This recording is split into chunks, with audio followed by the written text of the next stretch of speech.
Hola, buenas, soy el gran maestro Álvaro Alonso y muy a mi pesar, este es el último vídeo del candidatos de este año. En este caso ya estoy en casa, no lo he grabado en algún hotel sin wifi y de cosas de manera precaria.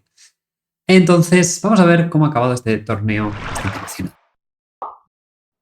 Primero vamos a ver a Weiji con Esipenko.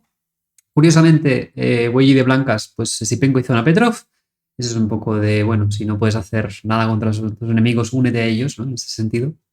Y tanto experimentar la Petrov, pues dijo, pues yo también voy a hacer, ¿no? Aquí jugó C4 Weiji y nuevamente Weiji casi siempre juega cosas que ya ha jugado. Recorre mucho a la práctica. Y aquí esta idea es muy curiosa, esta Free 4 jaque, porque es este orden de jugadas, esto se ha jugado bastante, yo sé, tengo un Nakamura Cheparinov e incluso un Weiji Yu Yangyi del 2017. Esta idea es bastante curiosa, el negro ha perdido bastantes tiempos, hecho de 6 de 5, alfil de 7, alfil B4, y el blanco pues tiene algunas ideas de jugar C5, de jugar con H4 y sacar esta torre por fuera. De hecho aquí tras C6, que es la buena, aquí H4 tenía bastante más de sentido. Estás en Roque, por ejemplo, A3 alfil A5 y ahora alfil G5.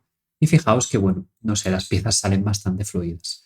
Intentó algo similar Weiji, pero dama C2 realmente no te quieres comer el caballo de 4. Ya que aquí, por ejemplo, en esta posición, el negro tiene demasiado desarrollo. Por ejemplo, dama C2, aquí tácticamente incluso, no le hace ni falta al negro. El negro podría seguir desarrollando piezas y de golpe vamos a ver que el blanco es que no sé, de golpe me encontraré con problemas dentro de 3-4 jugadas. No necesito recuperar el peón rápidamente. Pero incluso aquí dama por D4 funciona. Y aquí hay un mate N1, ¿vale? Entonces, claro, de golpe se da cuenta ese güey y hace alfil D7, cae D7, sigue con el mismo tema, cae C3. Y aquí otro de los grandes problemas que ha tenido Sipenko en este torneo, que ha intentado ser demasiado concreto cuando no hace falta. Aquí, por ejemplo, hacer cae F6, seguir desarrollando, seguir con el mismo tema de que si ahora, por ejemplo, ahora me comes el peón, hago torre 8, quitas la dama, pues quito esta para sacar el alfil. O sea, fijaos que solo con el desarrollo, el blanco, el problema es que, bueno, al final también tened en cuenta que tienes pareja de alfiles, tienes más control de las casillas blancas, por lo tanto la compensación siempre estará, aunque el blanco se acabe enrocando. Entonces, esta posición era bastante agradable de jugar y creo que ha sido uno de los problemas principales de Sipenko, que nunca ha intentado jugar a posiciones prácticas, sino a concretar. De hecho, que hace alfil por dama 5 y ahora se va hacia el flanco de dama, omite bastante desarrollo y aquí, por ejemplo, tras peón por C4, B6 intentando alfil A6, cae de 2 bastante fuerte y de golpe el blanco empieza a darse cuenta al negro que, bueno, quiero hacer alfil A6, pero me estoy comiendo aquí, si ahora de golpe como, pues alfil por y esta dama está atrapada, de hecho aquí pierde pieza el blanco, el negro.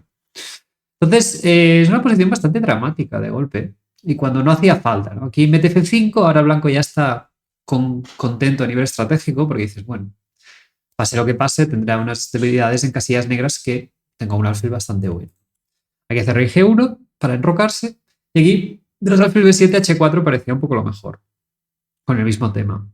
El ACF3, que tiene bastante sentido, aquí había un recurso táctico bastante chulo por parte de Sipenko, que, bueno, si lo queréis buscar, os lo dejo a vosotros, va. Que no me trabajáis mucho. Algunos sí que me respondéis, ya me leo todos los comentarios. Pero aquí es una posición bastante chula, a ver si os ocurre cómo jugar con negras y aprovechar que el blanco tiene un rey muy en peligrosas condiciones. Hizo torre C8, que no es mala, pero nuevamente H4 es la siguiente jugada del blanco para asegurar este alfil, evitar G5 y hacer rey H2 y simplemente pues terminar en el roque. Y ahora el negro intenta jugar muy concreto, juega caballo aquí, pero digamos que no hacía falta. Aquí, por ejemplo, otra vez alfil A6, que era la jugada un poco natural.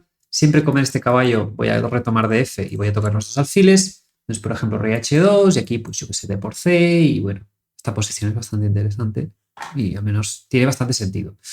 Problema, que tras cae C5, simplemente lo que aquí yo creo que Weiji calculó muy bien. Esta es otra buena posición, por si queréis calcular. Pero tras peón por dama por rey H2, dama F2, aquí te amenazo dama por, o sea, comer aquí, de golpe dar jaques, seguramente continuos, luego con la dama, por ahí. Pero es que simplemente tengo rey H3, defiendo en H4 y simplemente pierdes. Aquí intento seguir pescando con este doble, pero alfil por, te doy este alfil, y tras peón por me amenazas el alfil, pues me voy. Y el problema es que el negro se queda sin ataque, el rey en H2 va a estar muy bien guarecido, y el negro, pues también se le acaba un poco el fueguito. Tras D3 cae B3, simplemente aquí hizo C5, no sé si es necesaria, pero bueno, dio el peón para acabar de sacar el resto de piezas. Aquí fue quizá el único momento que este dama de 1, que es bastante extraño, aquí por ejemplo se podía haber comido este peón y tras alfil C4 cae B7. Tampoco es súper evidente, ¿eh? O sea, aquí voy a cortar, romper una lanza por Wei Yi porque D4 te están metiendo D3, te estoy metiendo alfil E6, tienes que hacer dama E4.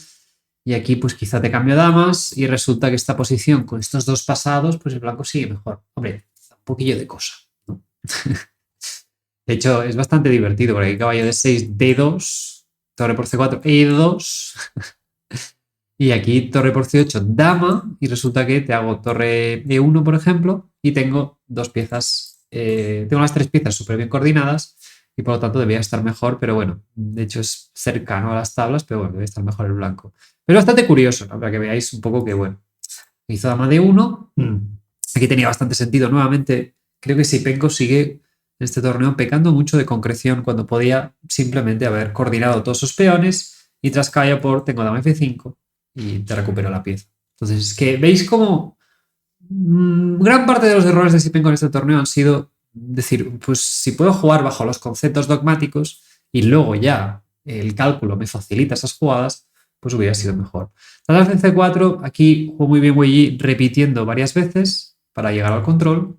Y aquí cambio una, y aquí el problema es que el negro ya no puede progresar, y de hecho aquí está totalmente perdido. Los peones no pueden avanzar fácilmente.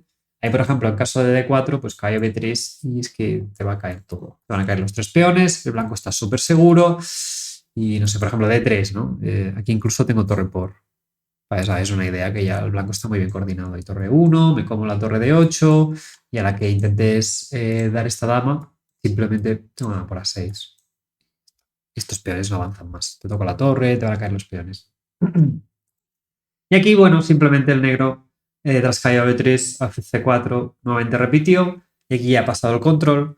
Y aquí calculó muy bien Wei y hizo torre C3. Realmente esto de repetir es muy importante, es una buena estrategia para ganar tiempo.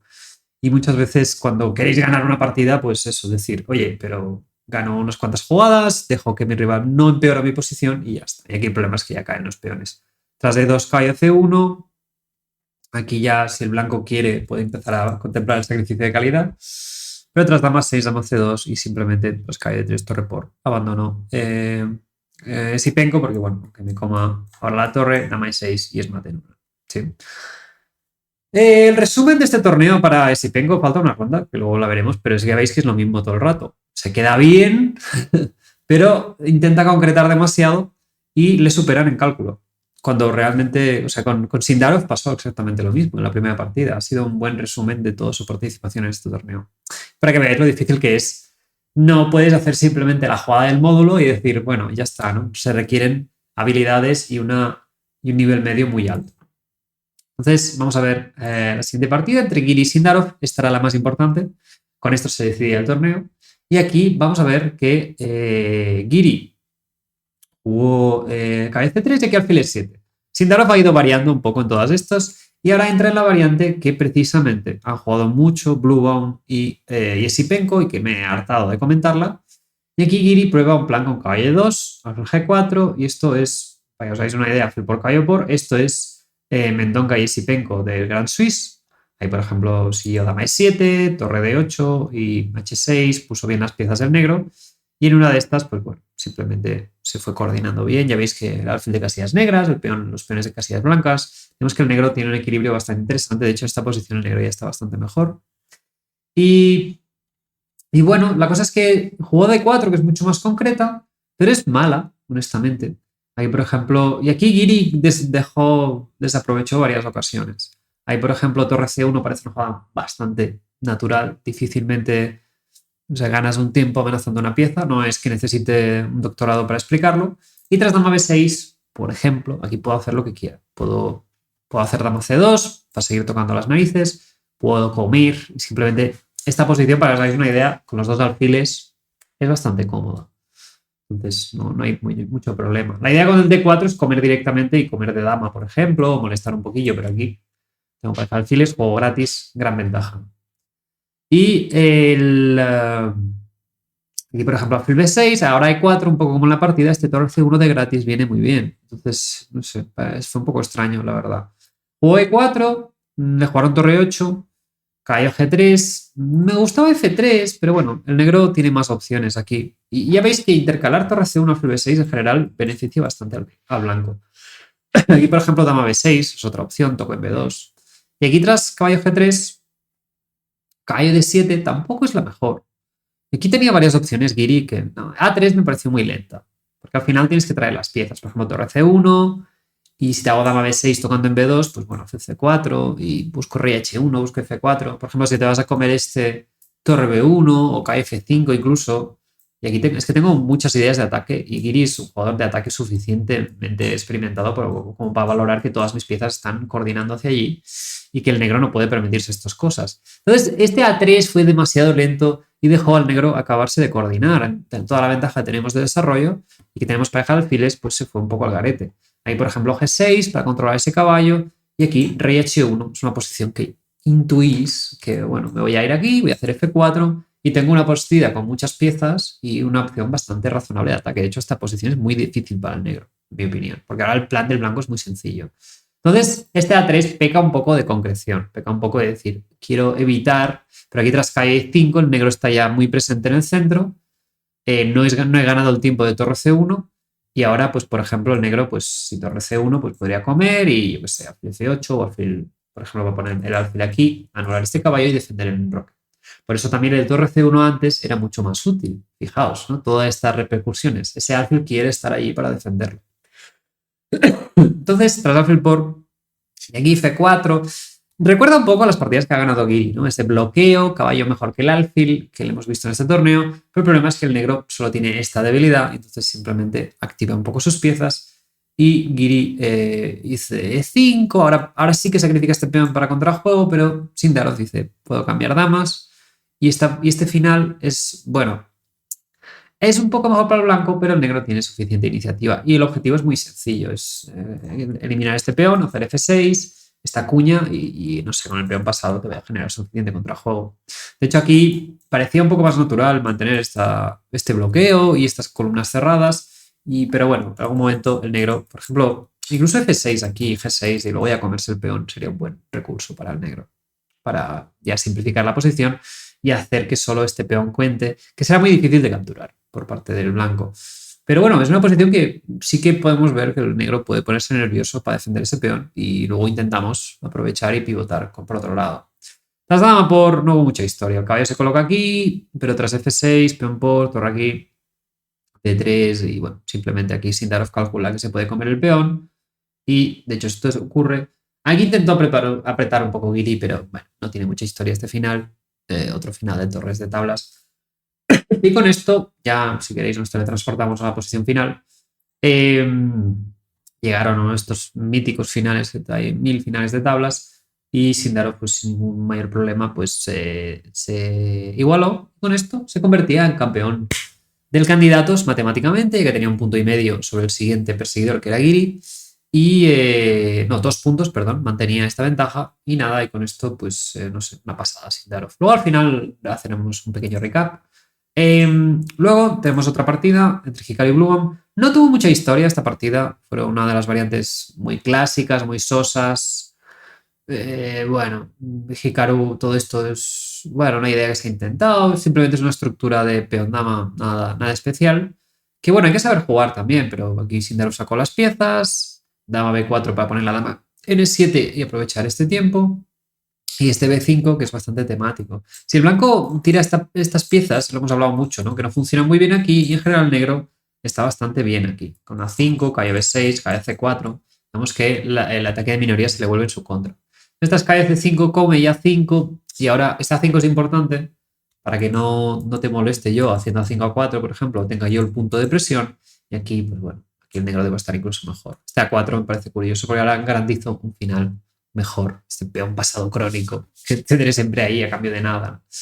Y aquí el negro está un poco mejor, aquí podría haber intentado simplemente poner bien las piezas, y es que el blanco tampoco puede generar ningún ataque muy realista, y este contrajuego siempre es muy fuerte. Entonces, esto, aquí Bluebomb, como es muy fan de esta estructura, intentó hacer alfil F5, A mí me pareció bastante innecesario jugar así, pero bueno, tras esta posición, la única debilidad es esta, o si te hago caballo de 3 te tocará aquí, pero digamos que el blanco no llega a tiempo a amenazar este peón y luego darle más presión a este peón. Por ejemplo, el único plan que se me ocurriría es poner el caballo en G3 y la torre en H5, pero todo es demasiado lento. E incluso, aunque lo consiguieras, por ejemplo, esto es un buen ejercicio de imaginación. Vamos a imaginarlo. Vamos a caballo F1, yo qué sé, torre aquí, caballo G3. ¿Vale? Imaginad que lo consigue. El problema es que el negro tiene tantísimo contrajuego que es que no. Por ejemplo, te estoy haciendo B3, te estoy coronando aquí y luego de comer este, ¿qué? O sea, ¿no? Te preguntas, wow, me voy a comer este peor. Pero luego, aquí, por ejemplo, H5 es bastante divertido. Esta torre está atrapada, te hago H4. Pero ni hace falta esto, te hago B2 y te estoy haciendo un contrajuego brutal, ¿no? Entonces, a veces estas debilidades no existen mucho. Incluso, vamos a hacer una más, ¿no? Si el blanco tiene esto bloqueado, ¿vale? Torre aquí y te hago cualquiera. Te comes el peón. Nuevamente los mismos problemas. Te hago H5, ya tu torre deberás sacrificar la torre. Te hago alfil H4 incluso y esta torre se te queda aquí por delante de los peones bastante débil. Entonces engaña bastante, porque fijaos que el peón pasado crónico hace que vale más que un peón de más de mierda, la verdad. Pero bueno, sin mucha más historia, Blue se puso bien, colocó bien las piezas, intentó en algún momento recolocar el caballo, pero lo hizo bastante bien Blue. Y las torres, fijaos que no tienen impedimentos, cubren las rupturas perfectamente y defienden los peones débiles. Y nada, con esto, pues este alfil evita que pueda comer este peón. Y nada, dieron un par de vueltillas, pero se cansaron y tablas, la verdad. Blue bastante sólido y Nakamura poco ambicioso. Y la última de la 13, Caruana entre y Pragnananda jugaron una variante que yo había jugado mucho en mis días y que era bastante arriesgada en la Ninzo. Si os acordáis, el otro día en Bundesliga jugué esta variante con el Flipori de 6, que es bastante práctica e interesante para luchar, pero que jugaron lo más clásico y B6, que se considera bastante buena. Y esta G5 ya en general se considera bastante mal, ya no puede jugarse. De hecho, yo lo jugué. Tengo una partida en esta posición, este G5 y caballo E4 es muy temático, y el negro la cosa es que va a poner todos los peones en negro, estas piezas están un poco chocando contra la estructura, no consigues ganar espacio, digamos que esta debilidad tampoco la puedes atacar muy bien, teniendo este alfil aquí en G3, o sea, hacer H4 y tal. Y por ejemplo yo jugué caballo D2, que es bastante mala ya, y tras este tipo de final es muy desagradable para el blanco, porque gana un poco de espacio, pero no me sirve de nada. De hecho aquí intenté pues molestar un poco. Fijaos que es eso, el negro no tiene debilidad, está todo súper compacto la composición de piezas y estos peones doblados pues, al final van a ser costosos. Entonces, esa ventaja de espacio central no me aporta absolutamente nada, ya que no restringe la movilidad, ni aprovecho, ni puedo llevar las piezas de un flanco a otro. Esta torre no puede fluir de un flanco a otro, no me sirve de nada este espacio. Vale. Total, que tras D3, alfil D3, y aquí se metió y jugó C5. Esta es una idea muy concreta. La idea es una variante de módulo bastante brutal, que esta es peón por, partida de correspondencia, dama B3, C4 y aquí este cayó por G3. Ya que si me haces alfil C6 te hago D5 y te voy a ganar la torre. Voy un poco rápido, pero la idea es que aquí esta variante única, rey E7, dama G8 y esto, aunque el blanco tenga torre de menos y el rey esté súper en volandas, esto resulta que dama 1 y son tablas, ¿no? Esta era un poco la idea de la preparación de Caruana. Pero el problema de esta preparación y de esta línea en general es que el negro puede jugar normal y está bien. ¿Sí? Si caballo de 7, aquí pues comió y bueno, dama E7. Y aquí no entendió muy bien la preparación Caruana, pero bueno, tras alfil por dama E2 intentó jugar caballo de 2 y caballo C4. Aquí alfil B7 al caballo aquí, y aquí cuesta explicar por qué Pragnananda no hizo E5, porque nuevamente es un poco el caso de Sipenko. Puedes jugar normal, imagino que C3 era la idea del blanco y bueno, evitar que te cacen el alfil y jugar una partida, un medio juego interesante. Estás abierto un poco el enroque, pero estás bastante sólido. Entonces aquí, o simplemente hacer enroque, porque amenazo F4, entonces si cae F4, pues te puedo hacer alfil A6, te puedo hacer E5 ahora. El problema es que aquí hizo H5 y tras caballo C4, F4, peón por H4, pensaba, bueno, gano la pieza. Pero tras F por, peón por, este rey está muy abierto y yo creo que se le comió que aquí, tras enroque largo, Tengo torre F7, que es un truquito. Aquí el problema es que esta posición ya es buena para el blanco. O sea, este mega enroque y luego tener este rey débil, pues la pieza de menos se nota poco, ¿vale? Pero aquí encima tácticamente no funcionaba. Y de hecho, tras torre C8, enroque era un poco la mejor incluso. G6 muy buena. Creo que aquí es lo que infravalora un poco, que tras alfil A6 parece que me estoy comiendo este caballo, pero que el blanco tiene mucho contrajuego. Y simplemente torre F7 de hecho ganaba bastante fácil. Muy similar a la partida, tras alfil por torre por, F3, te voy a hacer G5, G4, si me haces KF6 y aquí pues simplemente te voy a avanzar todos los peones. O sea, voy a hacer dama G5 y voy a subir este y voy a ganarte una pieza y luego voy a seguir, ¿no? Fue muy similar como fue la partida, o sea, ganó la dama y se quedó con ese pasado y al final Praggnanandhaa tuve que sacrificar otra pieza, pero aquí el negro tiene cierta coordinación y bueno, aquí Caruana no consiguió ganar la partida. Por ejemplo, dio bastantes vueltas la partida y aquí una de las ideas era, por ejemplo, a la jugada 38, es que tenía que jugar jaque, torre jaque, jaque, y aquí pues comerse la torre y intentar ya con una torre menos para coordinar, pues ya podían jugar bastante bien esta posición y ganar con facilidad. Con esto terminamos la ronda 13. No lo encontró Caruana, jugó dama B8 y luego sí que se comió un peón, pero el negro consiguió coordinar muy bien todas sus piezas y de hecho tras torre por G2 y torre por A2 se va a acabar un poco el material por el cual luchar y se hicieron las tablas aquí. Bastante decepcionante para Caruana, pero con esto analizamos la ronda 13 y ya solo quedaba la última, que bueno, ya estaba todo decidido y la comentaremos en otro momento. Así que nada, espero que os haya gustado el vídeo y nada, nos vemos en el siguiente. Pues seguimos con la ronda 14 y la última, y en este caso vamos a ver al pobre Sipenko que no le salían mucho a las cosas en este torneo, pero bueno, vamos a ver cómo acaba de terminar y con esto jugaba contra Caruana, que precisamente también pues no le acaban de salir de todo. Y jugaron E4, C5, lo que yo habría previsto un poco, que sería bastante de Caruana y bastante de Sipenko. Pero le jugaron a Najdorf, que no es tan habitual en Caruana, pero bueno, hoy en día. Y ahí juega dama D3, Sipenko. También tenemos que fijarnos que Caruana en los Title Tuesday y estos torneos juega de todo. Entonces es bastante curioso un poco ver esto en estos torneos, ¿no? Entonces aquí, esto lo había jugado Caruana, también dama de 3 varias veces, es una de muchas contra la Najdorf. La gracia de este dama de 3 es que muchas veces el blanco se acaba enrocando largo. Entonces aquí, tras G6, alfil G5 y es un tipo de dragón un poco extraño. El dragón más estándar es con esta construcción, pero en este caso, pues el blanco más o menos tiene una posición interesante. A mí me pareció muy raro, o no sé si Sipenko ya el pobre ya estaba cansado de preparar, no era la idea que había preparado, porque me pareció muy pobre la preparación de Sipenko. Aquí hizo alfil E2, que no es la principal, pero es interesante.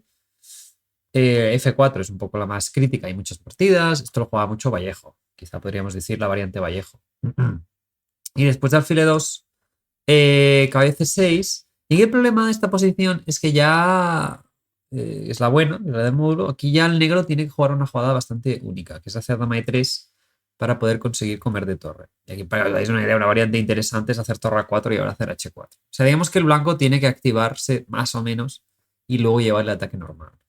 Todos estos dama de 3 o estos intentos de jugar un roque largo son a veces una versión descafeinada de lo más principal del ataque inglés, pero que al final sigue unos principios bastante básicos y genera contrajuego bastante interesante, ¿no? Como en roques opuestos. Entonces aquí juega caballo B3, pero aquí el blanco paga un poco el precio de ir bastante tarde, ¿no? De no tener la configuración esta, de haber hecho jugada alfil E2. Y aquí tras alfil E6, dama E3, torre C8, caballo E5, el negro se está poniendo súper bien y es un mega dragón. Si lo comparamos con un dragón normal, de hecho podríamos hacerlo, ¿no? Sería bastante curioso. O sea, por ejemplo, esto sería, para que os hagáis una idea, bueno, no estoy haciendo F3, ya lo sé, pero por ejemplo, este tipo de variante, claro, o sea, vais a comparar un poco esta posición, ¿no? Alfil D7, con la que consigue aquí ya caballo 5. O sea, el blanco aquí tiene básicamente el mismo ataque, te está haciendo rey B1, aquí caballo 5, ponle, y aquí ya estás haciendo H4, F4, H4 y H5.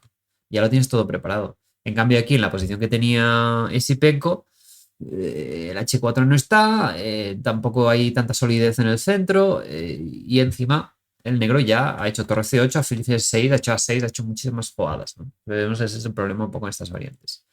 Y aquí tras H3 le metió torre por C3, que es un tema bastante habitual en el dragón. Y la idea es que he intentado entender la idea, porque siempre he sabido que este tipo de sacrificios son muy buenos, como que el blanco tiene calidad de peón, pero la estructura negra es muy sólida y las torres, sobre todo, no llegan a coordinarse de una manera decisiva, entonces esa calidad además. En cambio, el negro sí que puede atacar muy bien al flanco de rey, de dama, y además esta estructura es súper sólida. Aquí, por ejemplo, he estado mirando alguna variante, pero sobre todo la idea principal es que las torres blancas no juegan. Por ejemplo, todo esto sigue siendo mucha ventaja del blanco. Y es curioso esta posición, porque es ventaja decisiva negra. No lo parece tanto, pero es la idea de que el negro puede atacar y defender desde el mismo punto de vista y que las torres no juegan mucho. Total, que tras este sacrificio de calidad ha comido el peón y es una posición bastante ventajosa. Aquí Sipenko tenía varias maneras de jugar dinámicamente, es bastante curioso, ¿no? Que a nivel ofensivo él se pasaba de dinámica y a nivel defensivo se pasaba de pasivo. Por ejemplo, comer y intentar cambiar este alfil e intentar buscar pues, un contrajuego. Eran las maneras más interesantes de jugar con negras, con blancas. El problema aquí es que juego muy pasivo. Este torre de 4.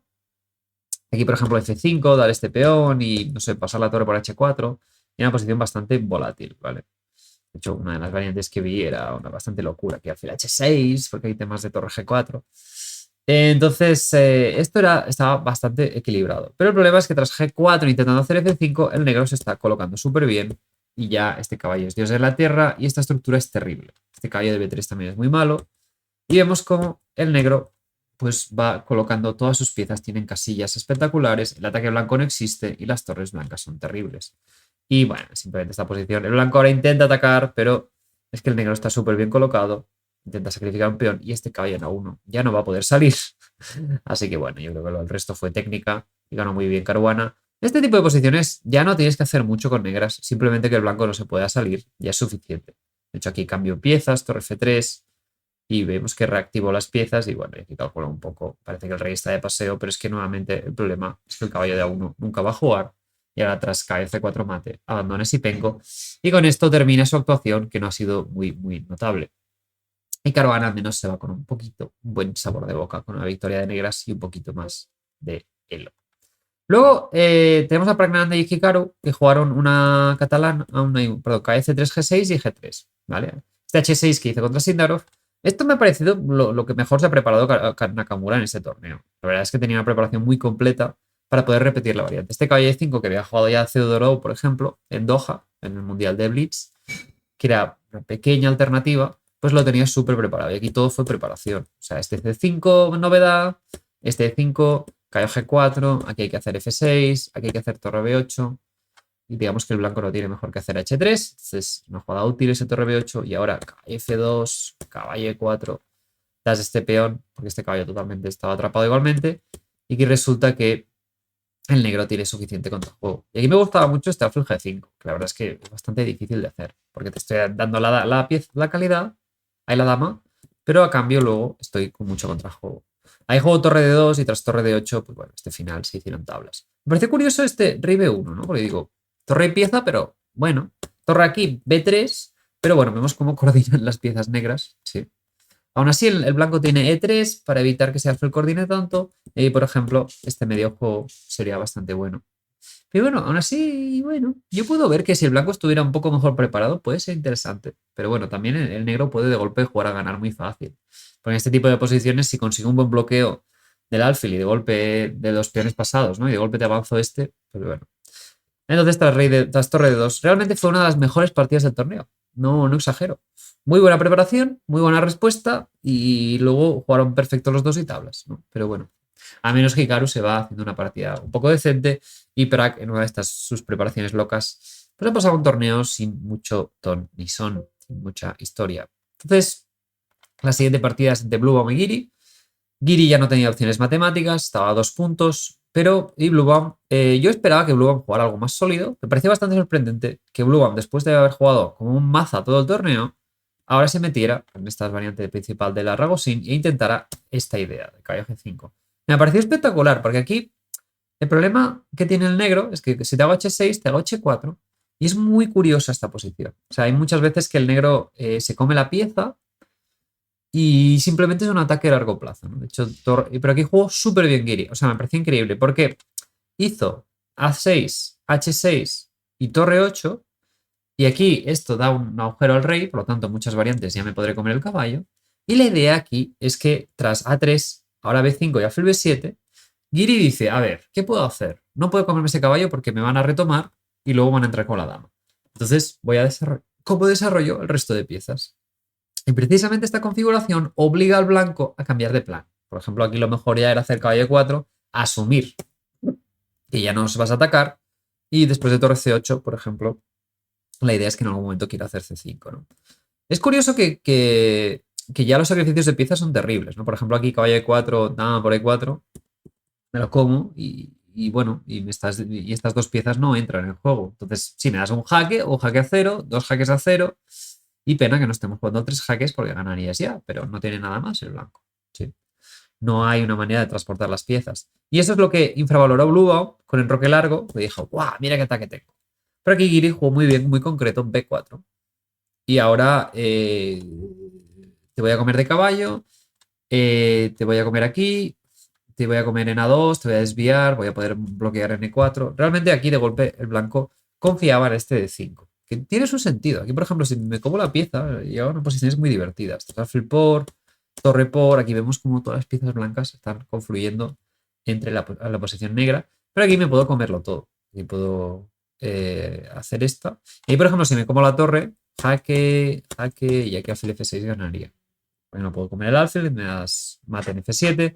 Entonces, este caballo de 5, por ejemplo, y aquí me puse a investigar, aquí con torre de menos, resulta que esto es un continuo bastante peculiar.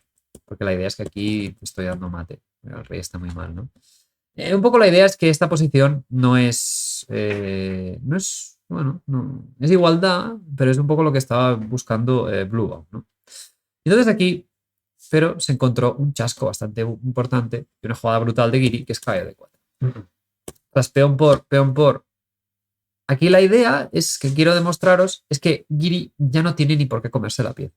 Con este intercambio de piezas, por ejemplo, si como de peón en C3, como aquí de alfil y alfil por y te voy a dar mate con torre B8. Y tu caballo y tu dama no son suficientes. Las dos torres blancas no están entrando en juego. El alfil de D2 no está entrando en juego. Si, por ejemplo, como de dama, ahora si te hago alfil por y yo qué sé, y ese alfil por, pues esta estructura es brutal. Y aquí, por ejemplo, voy a hacer calle 4 y C5. Bueno, es decisiva negra. Y no tengo ni que hacer nada. O sea, el problema del blanco es que no ha conseguido traer más piezas. Y Giri ha bloqueado muy bien el centro. Y vemos que las torres y el alfil de D2, pues en todas las variantes son bastante inútiles. Por ejemplo, si alfil, el negro podría comerse el caballo de G5 incluso. O sea, H por G aquí no tiene ningún problema. Pero para que veáis que esta posición es que es malísima. El rey está muy mal y en algún momento pues, mi contrajuego va a ser muy superior.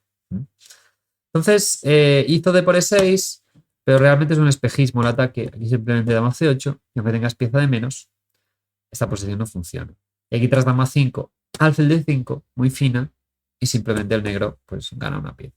Aquí sacrifico Bluebaum, y sí que son dos peones, son tres peones, pero la coordinación de los peones es bastante pobre, y el alfil en D6 veis que está inexpugnable, entonces ayuda muy bien a, de golpe, pues controlar la columna abierta, doblar torres, presionar aquí y simplemente comer en G3 y abandono Bluebaum. Con esto Giri maquilla su torneo y bueno, realmente un poco un sabor amargo para él, pero bueno, se pone 5-6 del mundo y realmente estoy contento porque era una de las apuestas que yo había hecho Giri. Giri siempre me había parecido un jugador espectacular, que bueno, con una fama bastante inmerecida y hemos visto que es capaz de cosas muy buenas. Finalmente, la última partida que nos queda era la que todo el mundo ya sabía que serían tablas, que era Sindarov contra Weili, que bueno, dentro de una Petrov, para alfil B5 y una variante muy conocida de tablas. De hecho, me parece curioso porque hasta esta posición, en la Copa del Mundo, entre Weili y Sindarov jugaron esta posición pero con colores cambiados. O sea, Sindarov de negras. Hizo dama E7 y jugaron esta posición. Y hicieron tablas, ¿no? Me hace gracia que aquí en un momento esta idea de alfil E6, que también la podía haber hecho Weili en la partida, la jugó Sindarov. Por ejemplo, aquí creo que era la misma posición. Aquí, por ejemplo, una de las jugadas que era razonable era jugar alfil E6. En este tipo de estructura, sí que el peón está aislado, pero digamos que tienes todos los peones en casillas blancas, el alfil de casillas negras, y esto está bastante bien. Pero bueno, aquí simplemente se simplificó todo y se firmaron unas tablas bastante anunciadas Y veis como los dos pusieron todos los peones en negro, así promocionando un poco su outfit. Y con esto Sindarov queda campeón de el candidatos. Y repasando un poco la clasificación, ganó con 31 puntos de Elo. Giri segundo, hizo 10 puntos de 14. Giri segundo con 8,5, ganando 15 puntos de Elo. Caruana tercero, un poco decepcionado. Wei quedó en el 50%. Nakamura fue muy decepcionante. Bluebomb y Esipenko sí que se esperaba que estuvieran por abajo, pero Praggnanandhaa también fue bastante decepcionante. Y con esto terminamos los candidatos y ahora os dejo vosotros. ¿Creéis que será una paliza? Gukesh, cuando quedó campeón del mundo, fue la misma racha que Sindarov, ¿eh? Cuidado ahí, porque también era como todo salía bien y luego vimos que Gukesh bajó de nivel. Entonces, cuidado porque la historia se repite. Así que nada, veo vuestras predicciones. Gracias por el apoyo y nos vemos en el siguiente vídeo.